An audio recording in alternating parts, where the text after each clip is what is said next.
En aquel tiempo entró Jesús en un poblado y una mujer llamada Marta lo recibió en su casa. Ella tenía una hermana llamada María, la cual se sentó a los pies de Jesús y se puso a escuchar su palabra. Marta, entre tanto, se afanaba en diversos quehaceres hasta que, acercándose a Jesús, le dijo: Señor, ¿no te has dado cuenta de que mi hermana me ha dejado sola con todo el quehacer? Dile que me ayude. El Señor le respondió: Marta, Marta, muchas cosas te preocupan y te inquietan, siendo así que una sola es necesaria. María escogió la mejor parte y nadie se la quitará. Palabra del Señor. Gloria a ti, Señor Jesús.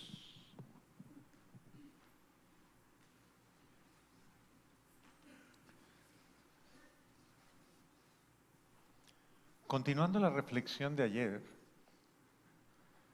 vemos hoy al mismo Jonás en un escenario ya concreto, el escenario de la misión que Dios le ha encomendado, de ir a poner en aviso a cada uno de los habitantes de Nínive los riesgos a los que estaban expuestos.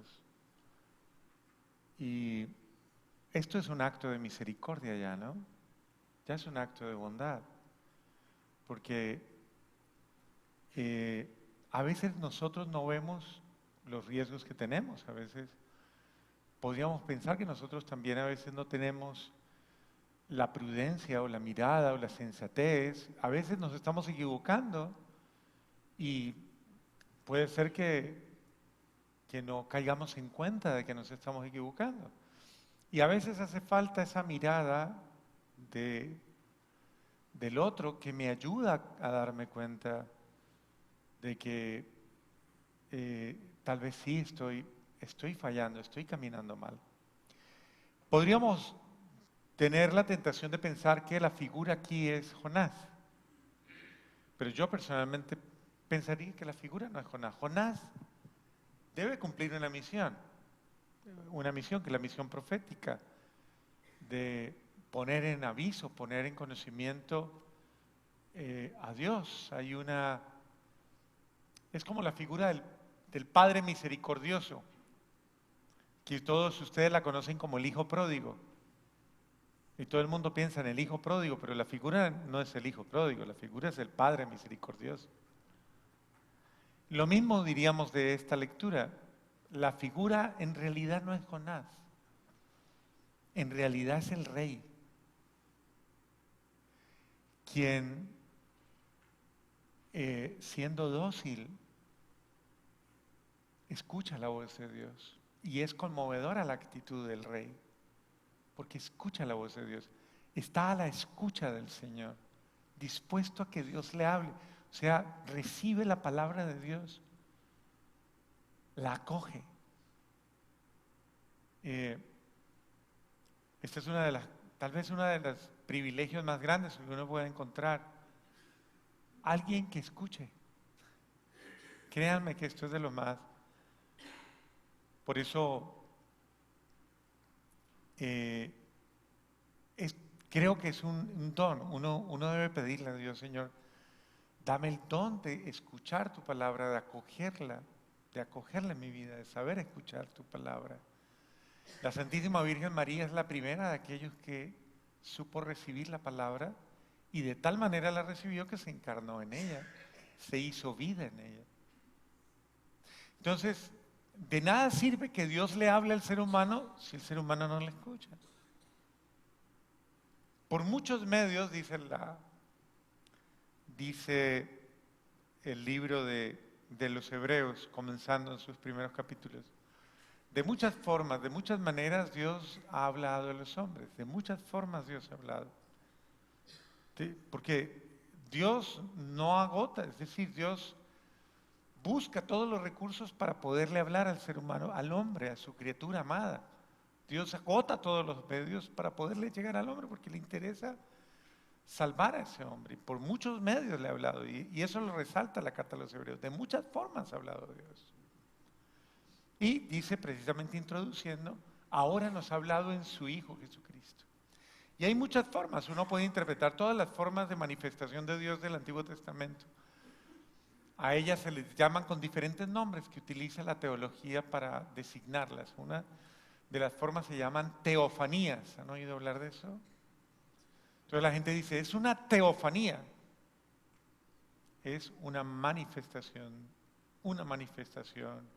de la creación, una manifestación especial. Y hay una especie de manifestación que muy seguramente ustedes no conocen, a no ser que pues hayan estudiado un poquito esto de los signos literarios. Hay una que se llama hierofanía, que es una manifestación de la presencia de Dios de una manera más directa, de una manera casi muy propia, muy especial, muy directa. Pero Dios siempre se manifiesta, Dios siempre... ¿Cuál es la función de manifestarse Dios? Es que el hombre abra su mente y su corazón y se salve. En ese sentido, Jonás era la boca de Dios, una forma en la que Dios quiere hablar. Pero lo importante es que haya quien lo escuche. Lo importante es la escucha. Porque Dios puede hablar a través de signos externos, a través de manifestaciones naturales, a través de sueños, a través de visiones, a través de mensajeros, a través de miles de formas Dios nos puede hablar, de acontecimientos. Pero ¿y si yo no sé leer los acontecimientos? Si yo no sé verlo, si yo no sé interpretarlo. Entonces voy a caer en lo mismo que el Señor se queja, dice, tienen ojos, tienen oídos,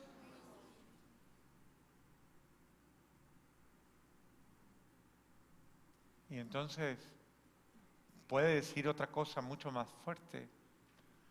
Son ciegos que guían a otros ciegos y que juntos van a la misma. Dios quiere hablar. Claro que Dios quiere hablar, siempre quiere hablar. Pero necesita que haya alguien que le escuche. ¿Y para qué quiere Dios que le escuche? Pues para que encontremos el camino único, el camino verdadero de salvación. Por eso le hace énfasis a Santa Marta. Marta era una mujer excepcional, créanme. Marta era una super santa, porque era la mujer detrás de la conversión de su hermana María Magdalena, junto con Lázaro, ¿no? Todos hermanos excepcionales. Yo creo que si algún día habría que declarar los patronos de los hermanos, Lázaro y Marta, indudablemente. Ya quisiéramos nosotros no solo tener, sino ser hermanos de esa calidad. Créanme, ellos le arrebataron a Dios el milagro de la conversión de su hermana, María Magdalena, que tanto les dolió. ¿Y cómo lo hicieron? Con plegaria ferviente, rogándole a Jesús, a Dios en todo momento. Y Marta era una mujer excepcional como tal. Pero ese día especial estaba dedicada en su pensamiento, en su sentimiento. Ella quería atender a Jesús, humanamente hablando. Ella quería atenderlo, ella quería hacerlo sentir maravillosamente bien. Y por eso estaba atareada, porque ella quería hacer cosas muy, muy especiales para Jesús. Otra forma de amar, no es que sea mala, es otra forma de amar.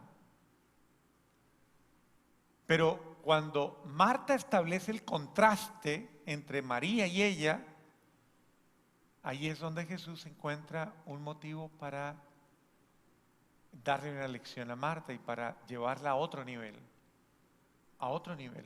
superior, que ella no veía en ese momento. Marta sentía que lo que estaba haciendo ella era absolutamente importante, y es obvio, es la mentalidad judía. Y en la mentalidad judía, la acogida del huésped es una cosa, créanme, culturalmente hablando, no es un ritual, es una expresión de amor. La acogida del quien llega a mi casa era una expresión de mucha calidad humana. Acuérdese que Jesús le echó en cara a Simón el que lo invitó a comer, y cuando llegó María Magdalena a lavarle los pies con sus lágrimas y luego a secárselos con sus cabellos y a ungírselos con aceite, y Simón comenzó a pensar, si este fuera santo, sabría quién es la que lo está tocando. Y Jesús le pregunta en un diálogo muy delicado, Simón, dime, maestro, tengo algo que decirte. Sí, maestro. Un prestamista tenía 2 deudores. Habiéndole perdonado la deuda a los 2, ¿quién crees tú, pues, que lo amará más? Y le dice muy sabiamente Simón, supongo que aquel al que le perdonó más. Y Jesús le dice, viste, llegué a mi casa y tú no me diste el beso de la paz. Y esta mujer desde que entró no ha dejado de besarme los pies. No me diste el agua para lavarme. Y esa mujer me ha lavado los pies con sus lágrimas.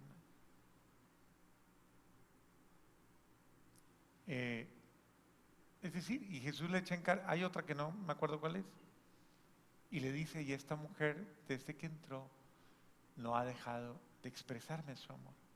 Así que se le perdona mucho al que ama mucho. Una lección fuertísima de Jesús. Se le perdona mucho al que ama mucho. Esa mujer, que estaba haciendo en ese momento, amar a Jesús con su arrepentimiento. Con su arrepentimiento lo estaba amando. Se le perdona mucho a quien ama mucho. El arrepentimiento es una forma de amor, ¿no? No es una forma de remordimiento simplemente legal o rutinario. No, no, no. El arrepentimiento es una forma de amor.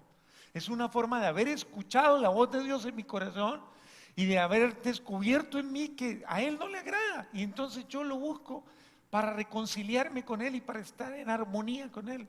Es una forma de responder a su llamada.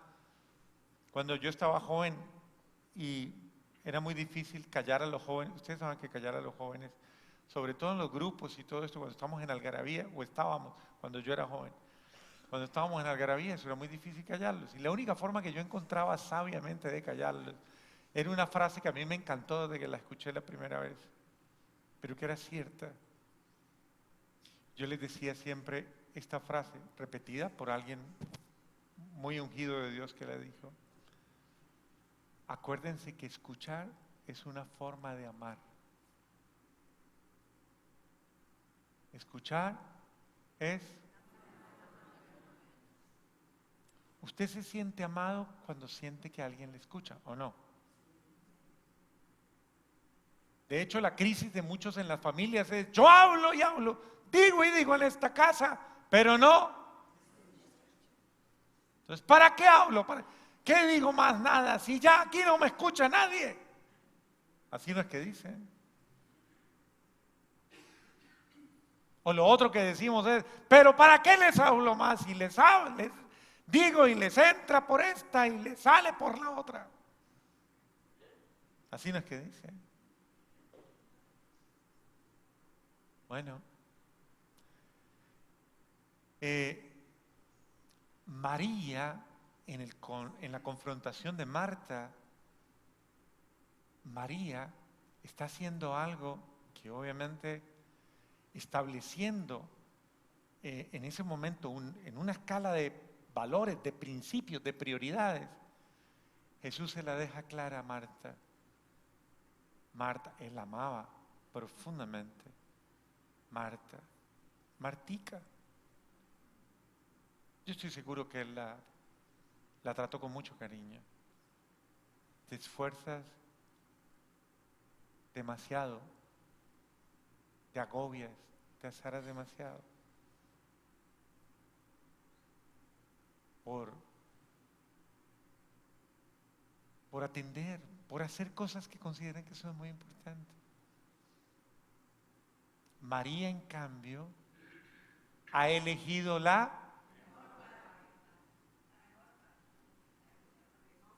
¿Cuál es la mejor parte? La escucha. La escucha de la palabra. Escuchar a Jesús. Eso es importante. Escúchala. Esa nadie se la quitará. Escúchala. Y es verdad. Hay un salmo que dice, hay un texto, no, es el profeta Isaías el que dice, cuando yo escuchaba tu palabra la devoraba. Esa expresión es tan bonita, ¿no? De esos santos, de todos esos vivientes de la palabra. Cuando escuchaba tus palabras las devoraba. Ahí hay un salmo que lo repite. Porque es precisamente eso, ¿no? Es que es gustar a Dios. De hecho, ¿sabe de dónde viene la palabra sabiduría? Sabiduría. ¿De dónde viene la palabra sabiduría? Del latín sabore. ¿Qué quiere decir? Saborear. Disfrutar. Sacarle gusto. Disfrutar a Dios. La sabiduría no es otra cosa que eso, disfrutar a Dios. Aplicado, obviamente, al conocimiento, la sabiduría es el amor al conocimiento, el amor a la verdad. Pero es el gusto, el deleite. Qué bueno que nuestra alma se vuelva tan selecta que guste y disfrute la palabra, escuchar a Dios. Y escucharlo en los hechos, escucharlo en los acontecimientos. Que uno pueda decirle a su comunidad, a su familia, Dios está hablando en esto. En este momento Dios está hablando. Ahora Dios está hablando. Aquí en mi casa, ahora en este contexto, Dios está hablando. Dios te está hablando. Dios me está hablando a mí. Escuchémoslo. Dios habla. Porque Dios no es mudo. Dios habla. Pero necesita ¿quién? María Magdalena nos da una gran lección hoy. El rey de Nínive nos da una lección muy grande hoy. De hecho, Jesús se lo echa en cara a los sacerdotes y a los fariseos y les dice, ay de vosotros, hipócritas, ay de vosotros, fariseos. Si en Nínive y en Corazaim se hubieran hecho los milagros que se han hecho, hoy aquí entre ustedes, ellos se hubieran convertido inmediatamente.